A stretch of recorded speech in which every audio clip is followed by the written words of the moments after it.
Last year, the James Webb Space Telescope began sending back incredible, unprecedented images of the universe. With its back to our Sun, shielding itself from the saturating light of our star, it turned its massive golden mirrors to the universe, focusing the light it gathered onto cryogenically cooled sensors, peering back to the cold, distant, redshifted light emitted 13.5 billion years ago in the early stages of our universe. An incredible human achievement, but what if we created a massive radio space telescope? We could peer even further back in time, detecting signals emitted from hydrogen atoms in our primordial universe, light that even the James Webb Space Telescope can't detect. However, radio telescopes are massive. Building a collecting area this large is a challenge, even on Earth. One of our largest radio telescopes, the Arecibo telescope, collapsed in 2020 after 57 years of service as a result of two supporting cables snapping. This telescope used a natural sinkhole to shape and support the spherical dish. Radar waves from this distant past are blocked by our atmosphere, but what if we could build something like this in space, using naturally formed craters in the same way the Arecibo used its sinkhole? That is precisely the plan proposed by NASA scientists. A radio telescope on the far side of the moon, using one of the many craters pockmarking its surface. It would be the largest space telescope ever constructed, and using clever engineering, it could be vastly cheaper than the James Webb Telescope. This is its story.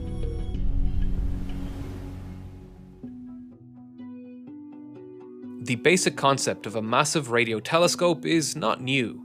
The Arecibo Observatory in Puerto Rico was a huge 300-meter diameter dish, but this moon telescope would be even bigger. With a 1.3 kilometer wide crater, the engineers of this project will be able to suspend a dish with a diameter 50 meters greater than the Arecibo Observatory. This proposal is part of a program at NASA where researchers are encouraged to think about futuristic technologies that could be plausible within the next 10 to 20 years. So, how plausible is this? Building structures on the moon is not easy. The core idea behind this telescope is to use a crater on the moon as a bowl, removing the need for heavy support structures, and constructing the dish from wire meshes that naturally sag under the moon's gravity to form a reflective dish. The use of the mesh wire drastically reduces the weight of the system while still allowing radio waves to bounce off it. As long as the gaps in the mesh are shorter than the incoming signal's wavelength, the wave will bounce off. Just like the holes in the screen mesh of your microwave allow visible light to pass through, but reflect the longer wavelengths of the microwaves themselves. In order for this to work, we need to find the perfect crater, and scientists have been scouring over data obtained from the Lunar Reconnaissance Orbiter since 2009. First, it needs to be on the far side of the moon. The moon is tidally locked to the Earth, and thus the far side is always facing away from Earth, and so it shields it from the radio noise we emit. The further away the crater is from the near side of the moon, the better. To fit the 350 meter wide dish, the crater needs to be 5 kilometers in circumference and 175 meters deep. It also needs to be as smooth as possible, lacking any large boulders or mounds. The rim must also be as level as possible to allow for easy anchoring of the hanging wires. Finally, we want to point away from the center of the Milky Way galaxy, our galaxy. To observe the radio waves emitted from the early universe, we want to point our telescope to the quieter parts of the universe. But we can't point a crater. We have to rely on the moon's natural motion to sweep a section of the sky. This trace sweep changes depending on the north-south location of the crater. By choosing a crater further north, between 10 and 20 degrees, the telescope can avoid the noise of the Milky Way galaxy. These criteria narrow down the options from 82,000 craters on the far side of the moon to just 300. From those 300, 50 were chosen for more careful consideration. This crater here, almost 10 degrees north, was the chosen one. Construction on the moon is perhaps the largest challenge facing this project. The telescope is going to focus on capturing information from the electromagnetic spectrum between 4.7 MHz and 47 MHz. This corresponds to a wavelength between 6.4 and 64 meters. This leads us to one of the first engineering design constraints. The dish needs to reflect and focus these waves. On Earth, mass is not a huge constraint for a stationary structure.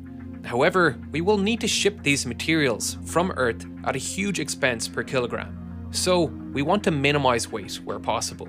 We can form a support structure with lightweight carbon fiber cables. This material also helps with maintaining the structure's shape, as the temperatures on the moon swings wildly from minus 170 degrees Celsius to 120 degrees Celsius over its night and daytime cycles.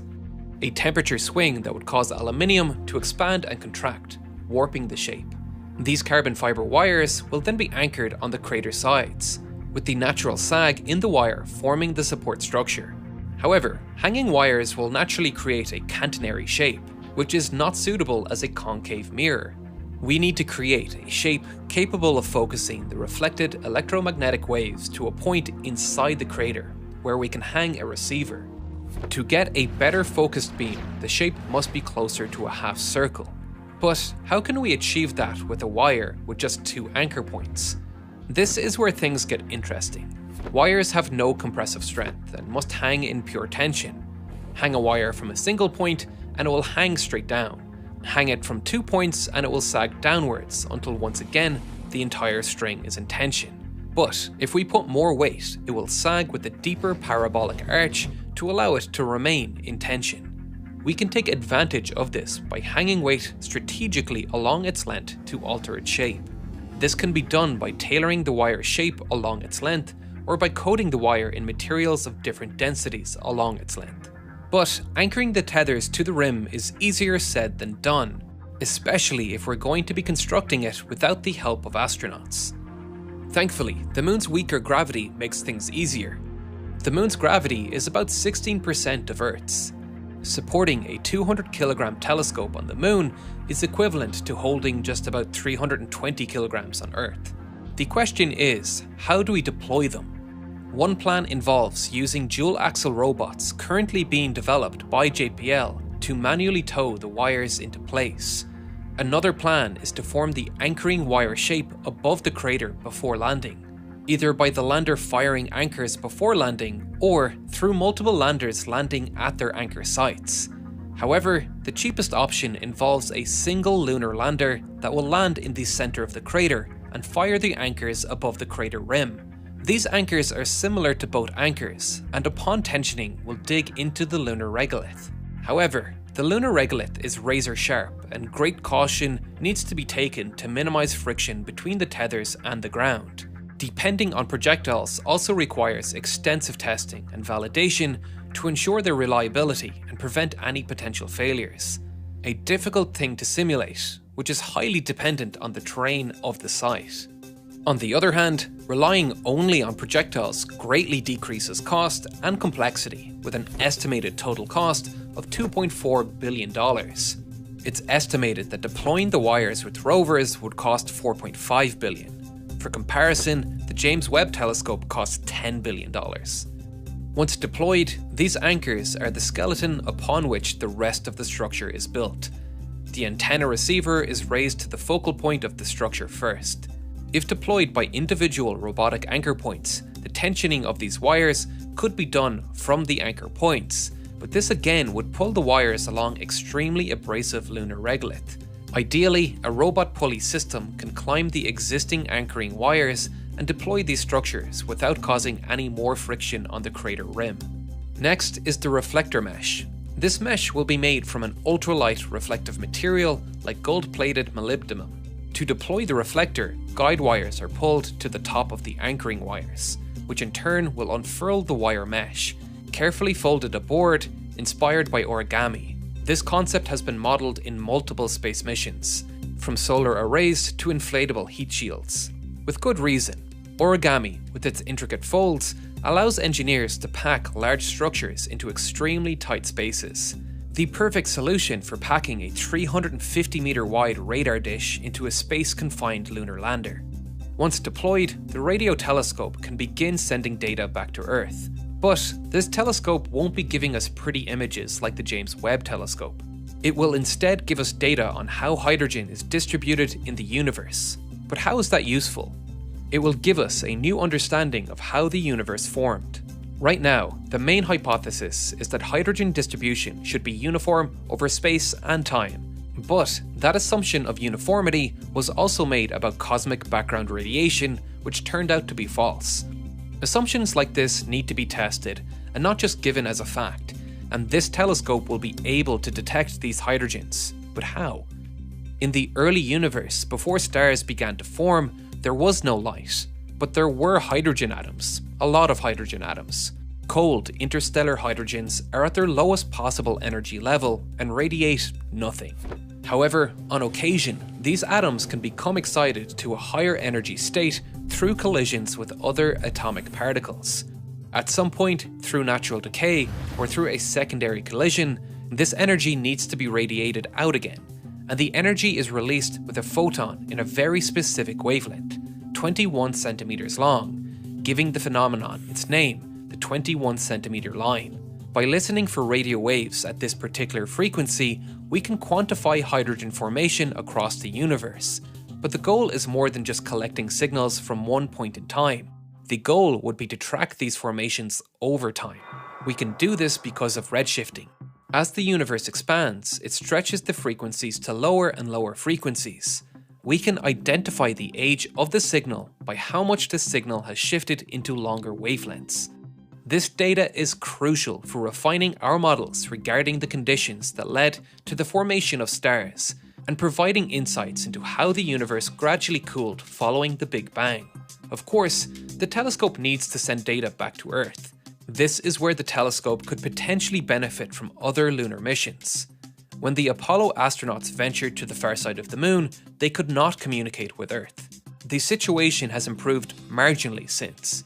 China launched the first and only communication relay satellite for the far side of the Moon in 2018, which is parked in the Earth-Moon L2 Lagrange point, which is communicating with their lunar lander, which became the first lunar lander to soft land on the far side of the Moon in 2019. NASA and the ESA will need their own communication relays for this mission to operate. Both NASA and the ESA have allocated substantial resources for lunar exploration. In particular, NASA's Artemis program, aiming to send humans to the Moon's South Pole, is set to be in full swing in the coming decade. With the increasing number of lunar missions, communication between the Moon and Earth will become more accessible and efficient. The hydrogen mapping mission itself is only scheduled for 1 year of operation.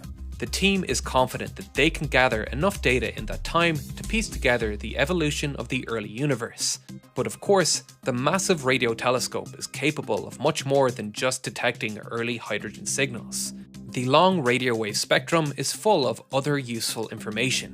When radio waves travel through magnetic fields, they are split and altered, and radio telescopes can pick up on this and detect and quantify the magnetic fields of exoplanets, potentially identifying exoplanets life could survive on. The team has already mapped the known exoplanet systems that traverse the field of view of the telescope.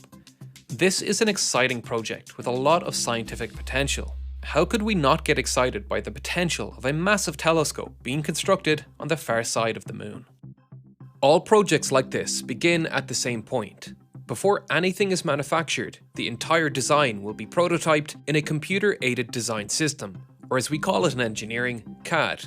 Before I started this YouTube channel, I spent days every week designing parts in CAD software, and I still use it for 3D printing projects. The software I use for that is Onshape. Onshape is available to try for free with the link in the description. Whether your company wants to evaluate a more modern CAD system, or you just need a CAD system for home projects, Onshape is a fantastic option.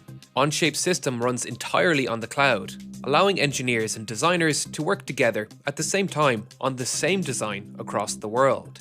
This prevents issues with having multiple files for the same design, a problem I ran into frequently for parts I designed as an engineer, where sales reps kept sending out outdated versions of the design. No more frustrating file management or servers to deal with. Onshape also runs in a browser, which means you can use it on virtually any device or operating system, which is especially useful for Onshape's more computationally intensive applications, like finite element analysis and product renderings. Whether you are a professional engineer or a hobbyist designer, Onshape is a fantastic option for your CAD needs and you can sign up for a free version with the link in the description.